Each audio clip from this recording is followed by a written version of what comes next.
Assalamualaikum warahmatullahi wabarakatuh. Apa kabar anak-anak semua? Kembali lagi kepada saya hari ini Ibu Nurida dalam pelajaran seni budaya. Untuk hari ini saya akan mereview apa aja sih materi yang sudah kita pelajari selama awal semester 2 ini. Oke.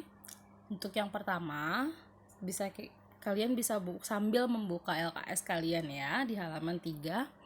Ragam hias pada bahan tekstil. Apa sih ragam hias itu? Ragam hias itu dapat diartikan sebagai pola jalinan bahan pakan dan lungsi yang dibuat menjadi sebuah pola secara berulang pada suatu karya seni.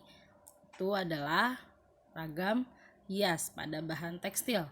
Lalu kita sudah mempelajari jenis dan sifat bahan tekstil. Yang pertama ada sifat katun, di mana bahan katun ini bersifat menyerap air, mudah kusut, kenyal, dan dalam keadaan basah kekuatannya bertambah lebih kurang 25%. Lalu ada bahan wol, di mana bahan ini tidak mudah kusut.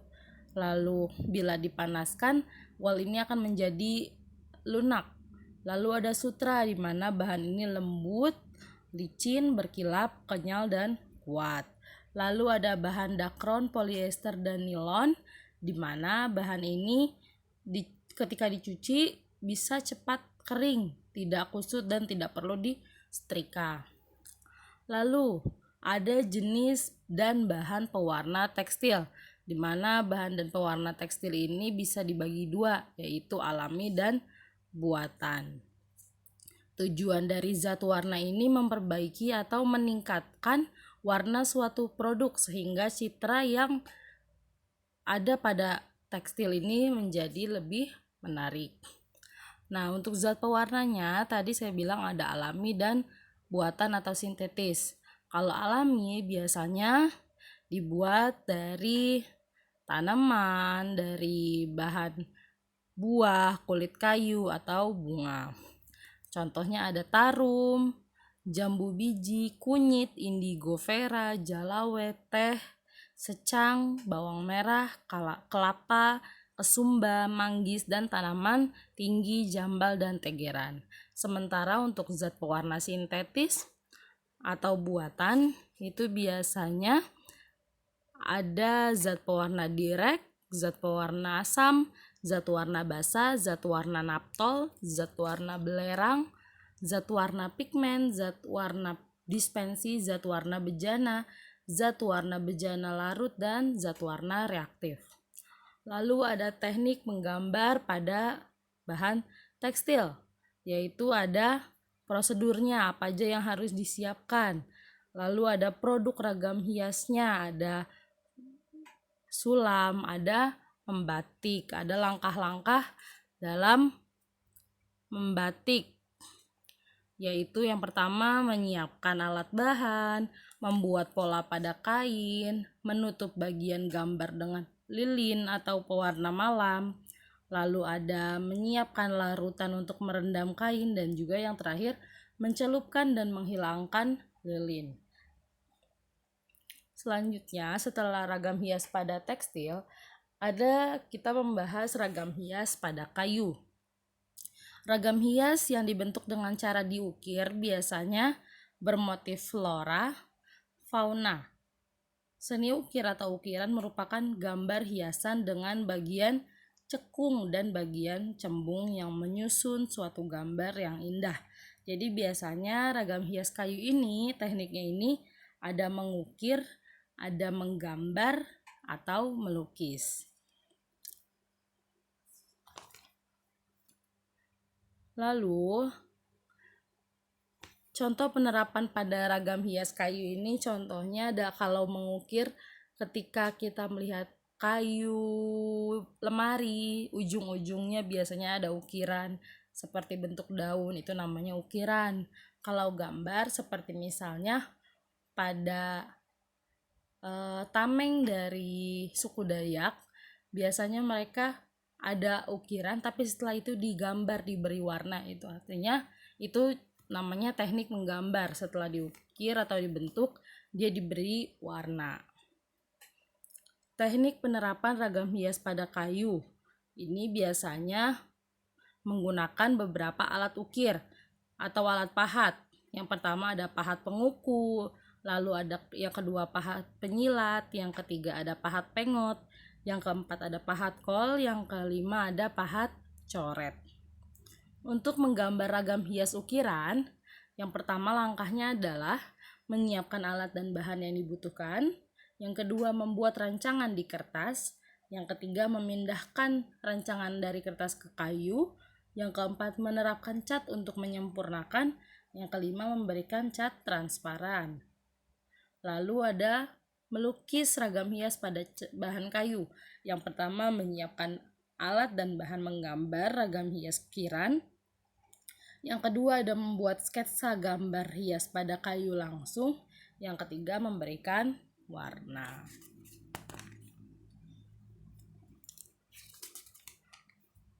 Selanjutnya, bernyanyi dengan lebih satu suara dan memainkan alat musik campuran. Yang pertama ada bernyanyi lebih dari satu suara. Biasanya bernyanyi banyak suara ialah menyanyi lagu bersama atau lebih dari satu suara. Penyajiannya itu bisa vokal grup atau paduan suara.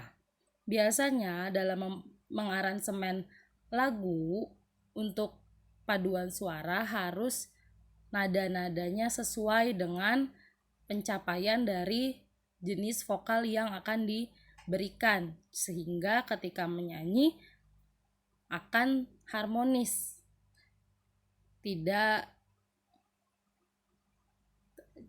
akan sumbang dan nada yang dicapai oleh penyanyi akan bagus.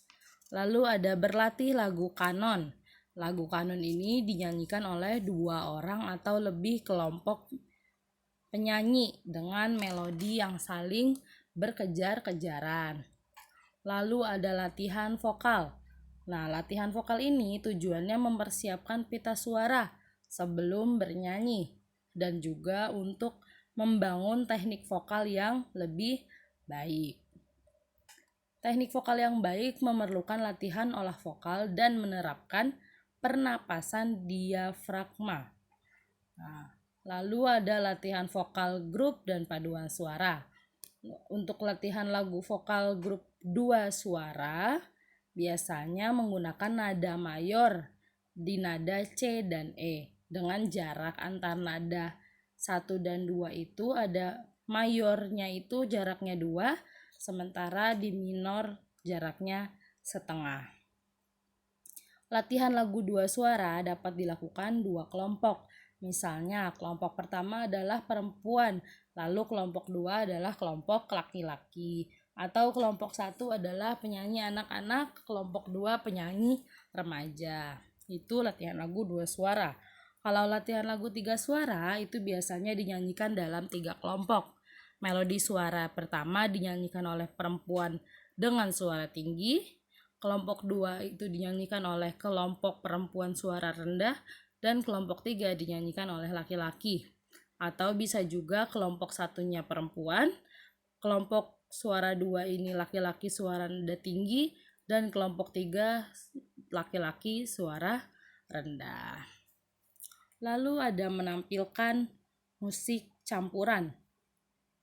Biasanya disebut dengan ansambel atau rombongan musik atau sandiwara. Nah, ansambel ini kelompok kegiatan musik dengan jenis kegiatan seperti misalnya ada kelompok nyanyi disebut ansambel nyanyi. Kelompok yang dimana isinya bermain gitar semua itu disebut ansambel gitar. Atau kelompok yang isinya bermain recorder berarti itu adalah ansambel recorder. Lalu musik ansambel juga digolongkan ke dalam 3 kelompok sesuai dengan alat musiknya. Yang pertama ada alat musik ritmis, di mana penyajiannya menggunakan alat musik yang gunanya mengatur irama sebuah lagu. Contohnya ada drum set, triangle, gong, gendang, dan tamborin. Lalu ada alat musik melodis, di mana di sini fungsinya adalah menghasilkan rangkaian nada yang merupakan melodi sebuah lagu. Contohnya ada piano, harmonika, recorder, dan trompet. Lalu yang ketiga ada alat musik harmonis, di mana alat musik ini adalah berperan ganda, yaitu memainkan rangkaian nada dan juga mengatur irama dari sebuah lagu.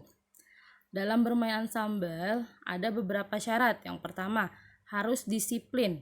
Nah, seorang pemain musik ensemble ini harus pandai membaca partitur suatu lagu sedang dimainkan.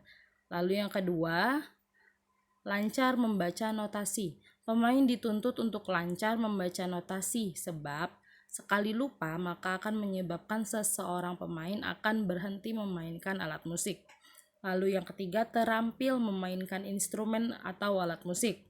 Seorang pemain musik harus benar-benar terampil memainkan alat musik yang dimainkan. Supaya dapat menjadi pemain yang terampil, perlu latihan yang serius dan teratur. Lalu ada yang terakhir, kekompakan atau kerjasama yang baik antar pemain. Keharmonisan serta keselarasan dalam sajian musik ensemble ditentukan dengan adanya kekompakan antar pemain. Memainkan alat musik ensemble sejenis dan campuran. Kalau alat musik ensemble sejenis, penyajiannya ini ensemble yang digunakan alat musik itu sejenis. Seperti misalnya ensemble gitar, seluruh pemainnya memainkan gitar. Ensemble recorder, seluruh pemain musik penyajinya ini memainkan recorder. Nah, di penyajian ensemble ini memainkan alat musiknya itu yang sama. Makanya disebut sejenis, semuanya sama. Lalu ada musik ensemble campuran, yaitu penyajian musik ensemble yang menggunakan beberapa jenis alat musik. Contohnya, terdiri dari beberapa macam alat musik seperti isinya itu ada yang memainkan pianika, recorder, gitar, keyboard, triangle, tamborin dalam satu grup. Makanya disebut campuran. Musik ensemble dikatakan berhasil apabila penyajian tersebut enak didengar, indah, dan harmonis. Nah, keberhasilan tersebut akan terwujud apabila mengikuti kaidah yang pertama. Pembagian alat musiknya seimbang. Tiap pemain tampil dalam memainkan alat musiknya itu secara disiplin dan tertib. Lalu kerjasama dalam bermain musik itu diutamakan sekali, dan juga balance atau keseimbangan dalam permainan alat musik. Yang dimaksud adalah keseimbangan dalam hasil suara yang dinyanyikan dan juga pembagian alat musik. Sementara dalam berlatih penyajian ensemble musik campuran itu bisa kita latih dengan disiplin. Makanya suatu penyajian ensemble akan enak didengar apabila sudah sering kita latih. Baik anak-anak, untuk review materi kita itu saja. Mudah-mudahan kalian paham dengan penyajian materi hari ini. Jangan lupa nanti kerjakan soal yang akan Ibu berikan. Tetap jaga kesehatan, semoga kita bisa bertemu di sekolah. Baik, terima kasih untuk perhatiannya. Assalamualaikum warahmatullahi wabarakatuh.